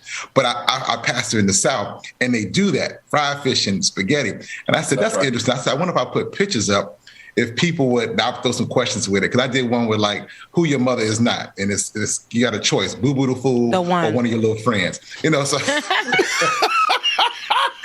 one of your little friends. So I thought about Black Jeopardy. You got to ask what's the question or what is still. So anyway, I'm real serious, but a lot of times I like to joke and have fun, and because my work is kind of serious a lot. So a lot of times I can bring some fun to work. I thought I'd bring some fun to Twitter. Now, did I know it would blow up like that? No. It blew up. It blew up. Well, with the way that Black History Month has been going, in the social media world, it was nice to see and have that moment and to be able to share that moment because it's a lot happening in these Black streets, or these Black social media streets, and we needed something to just bring us back and hone us back into Black moments, just special Black moments. And this one was funny. This one had us all gathering, and and it shows us that Black is not a monolith, but at the same time, we kind of, all of our parents, depending on, where you lived in the same house. But all of our parents, really went to the same school, but in different countries, but in different cities and states. We might add a little remix or something, but it's still, at the end of the day, Black. And that's what I love about it. Queen, to that, here's one universal question that defines whether or not you get your Black card. And I'm going to pose it to all of you right now. What is your favorite flavor of Kool-Aid? Man, you answered that on the internet now. Red. That's like asking me if I like watermelon. I ain't saying that on the red. You see, it's a Black thing. Red. What flavor do you want? Red. Right. Red. I had put it up. I don't know if you can see it. That was one of my posts. Can't sleep. There you go. Because when you ask bougie Black folks that, they're like cherry, strawberry. Strawberry. You need to go home by your bed. And then purple and red. You ask white folks, they talking blueberry, purple. Get out of here. Fruit punch. Mango. See, you gotta get creative with it though. After I understand the red, but when I was making it, I was getting creative and mixing the purple with the lemon, or mixing the red with the blue joint. You had to mix and match. More than one flavor. You had to your mama bought more than one flavor. My mama came home with red every time. No, you go get. You don't go get the big one. You go get the little individual packets that was like 10 cents a packet. So you can pick like 12. We have a variety. Yeah, listen, it's just like what y'all not gonna do is tell 12 I got a season narrative. I got a season that y'all are not gonna turn this morning just show into us talking about flavors of Kool-Aid. I'm gonna be the bougie one for a hot second here. No, I'm joking. Peach is actually no, you ain't. Because Ben was good adjacent. Peach soda. Kool-Aid. I don't drink Kool-Aid. Peach soda. Peach soda from Winn-Dixie. That's my favorite soda. Okay, I was about to say, what kind of peach soda? Check soda. It's gotta be talking about Check soda. There, yeah. Y'all remember the Big 60? Black folks in Mississippi rolling over right now talking about some damn peach soda. Red, that's peach it. Soda. You got it right. Now, I'm going to tell you what. Now, not only was it red, but what was the best part of the bologna? The edge. The little ring. The little rubber band. When you burn the edges in the skillet. Pull that through your mouth, you get all the nice edges out of it. Okay. You know what? Let's do this. But that was the best thing to do. Oh my gosh! Was the best thing to do. What? I still wake up on a Saturday morning and make a fried bologna and egg sandwich. Ain't no was. Well, no problem. They still make bologna? I didn't know they still make bologna in that way. I didn't even know they still sell it. Girl, put a little slit in the middle so the bubble don't come. Man, burn that joint up a little bit. Throw an egg and some mustard on there. Boy, it went real ghetto. All I know is that the son of that baloney better be burnt. Pastor Hodges, we apologize that we took it real left with you, but thank you so much for coming onto the show. I had a post that talked about who has the best fighters. Is it KFC or Popeyes or Waffle House? I didn't put that up because I didn't want to offend anybody.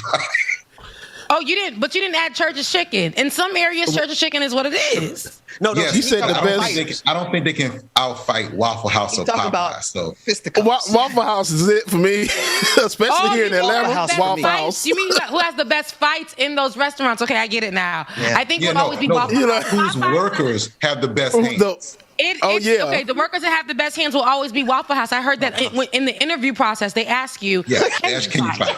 Can you And when they check criminal records at Waffle House, it's not a bad thing. No, we need to know that you have been on two murder charges, but you got out. You free. Now, God ain't pleased with you, bless God. Oh my gosh! Like at Waffle House, she rolled and they said, "Do you have a criminal background?" We need that. Okay. We need that. Like, they didn't check the box. You can't get hired here. Have you committed any crimes yet? No. Okay, we need to go commit a crime first, and then we'll consider you for hiring. You need to start committing crimes to work here at Waffle House. Here at Waffle House, we look forward to having people who have been through some things, stole a little something, stole somebody in the face, stole purses from a grandmother. We need people who have, you have to have a certain amount of tattoos. They're not smoking cigarettes. They're smoking weed in the back, like it's a cigarette. Pastor Hodges, what's the name? If you don't mind me asking, you're from DC, you're in the South. We're gonna ride this for the next 6 minutes. We ain't gonna talk no politics. That's fine. So y'all, what kind of church is it? Missionary Baptist? Is it Church of God in Christ? What kind of denomination you rocking with? Well, I pastored the Second Baptist Church in Richmond, Virginia. And when you come to Richmond, you have to say Second Baptist Southside because it's the South, so there's more than one Second Baptist. So if you say Second Baptist Southside, you mentioned Ralph Hodge in Richmond, Virginia. Everybody knows me. And so if I'm not on my motorcycle, I'm at the church somewhere. But I love the Lord. I love my community. And, just a fun guy. Pastor, y'all got a pastor biker gang.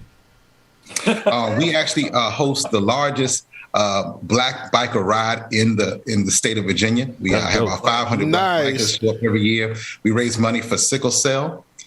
We have a VCU, Virginia Commonwealth University, in Richmond, and they have what's called the Sickle Cell Initiative. It is named after one of my members who started doing sickle cell testing in the early 70s. And so we raise money. We've got 2 drugs that are in the process now.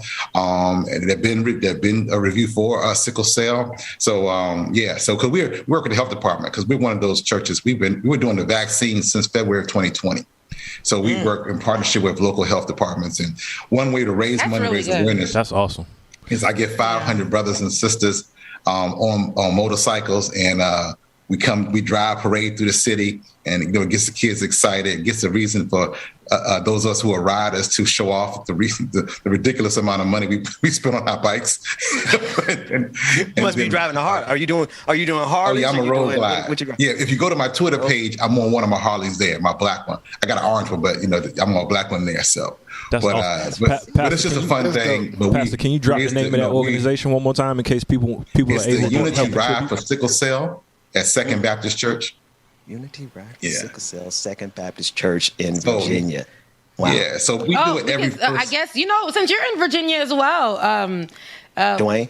Near. Well, no, not he's near. He's in the region. The DMV. Oh, you're in Maryland. You're from Virginia, but you're in Maryland. No, I'm from DC. DMV. I'm from Texas, but No, it's DMV. Listen, black men. My kings, my brothers. Y'all all from the South. Southern Virginia. You only mean Northern Virginia. So there's parts. 3 places. When you say DMV, it's DC, Prince George's County, Montgomery County, and a little bit of Alexandria. That's it. Right. We don't consider once you get where I'm at. We don't consider that DMV. Richmond, someone said they from the DMV and they 804. Yeah, they ask them questions. Yeah, 804 is not a zip code for DMV.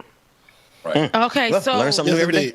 I get it, because like in Florida, the South Florida is a disconnect. It's like those three, the Tri-County area, Palm Beach, Broward, and Dade. It's separated from all of Florida. The rest of Florida. It's like the Caribbean down there. That they just call it the second part of the Caribbean. Like it's like when you say you from Florida, it's like okay, but if you say from Miami, like what part? Like Miami, like not Miami, Florida. No, it's just Miami. Yeah. Oh, okay. And when you say DMV, they own state. They own state.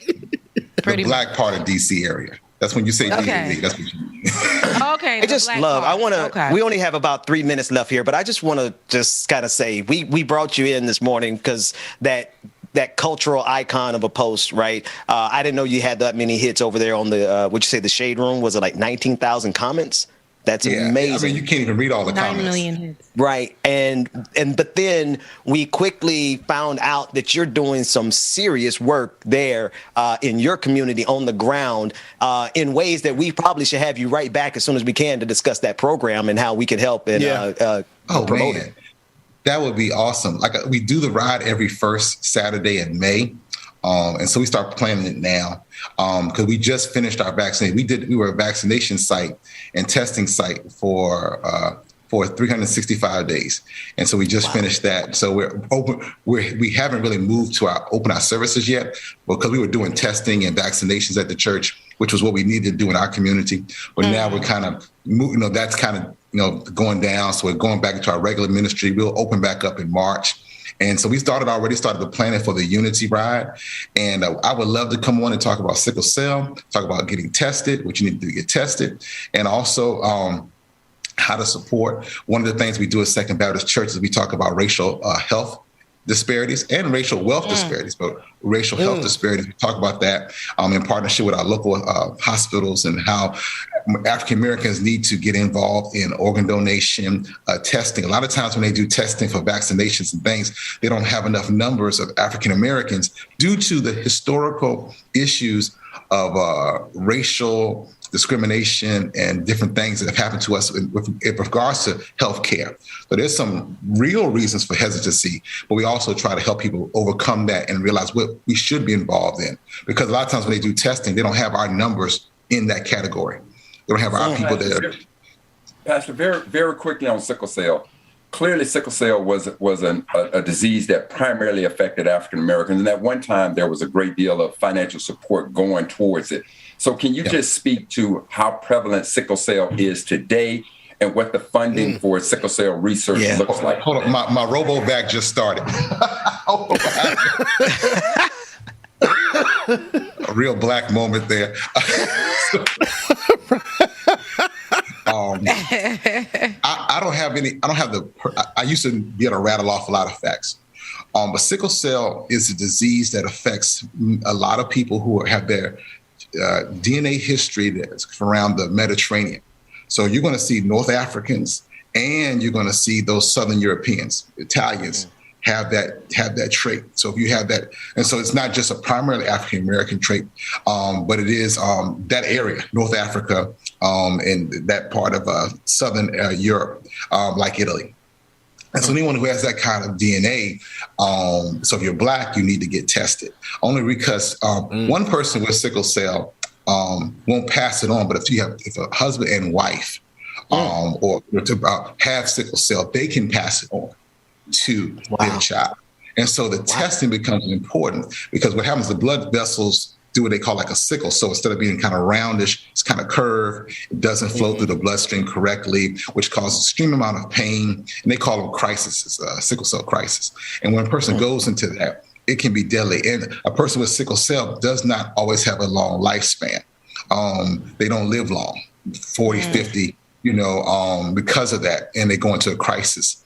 And so during COVID, people had sickle cell, that was considered one of those kind of comorbidities that you got it, that could really damage you and hurt you. And so we wanted to make sure with COVID, hey, make sure you're tested, make sure it's a real simple blood test, doesn't take long to do. And a lot of places didn't do it automatically, still don't do it automatically.